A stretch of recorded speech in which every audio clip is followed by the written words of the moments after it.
গুণিতক এবং গুণনীয়ক।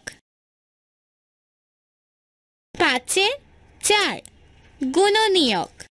একজন শিক্ষক 8টি কমলা তার শিক্ষার্থীদের মধ্যে ভাগ করে দিতে চান।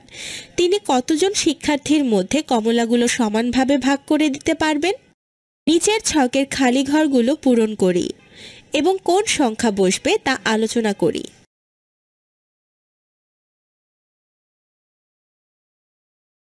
যে সকল সংখ্যা দ্বারা 8কে ভাগ করলে কোনো ভাগশেষ থাকে না সেগুলো হলো 8-এর গুণনীয়ক।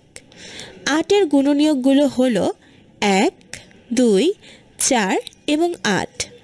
কোনো সংখ্যার গুণনীয়কগুলোর মধ্যে সবসময় 1 এবং ওই সংখ্যা থাকে। ক এর গুণনীয়ক হলো যে সংখ্যা দ্বারা ককে ভাগ করলে কোনো ভাগশেষ থাকে না। 1 নিচের টেবিলে গুণনীয়কগুলো বৃত্তাকারে চিহ্নিত করি। 9 এর গুণনীয়ক, 12 এর গুণনীয়ক, 17 এর গুণনীয়ক, 20 এর গুণনীয়ক, 24 এর গুণনীয়ক। নিচের টেবিলে গুণনীয়কগুলো বৃত্তাকারে চিহ্নিত করি।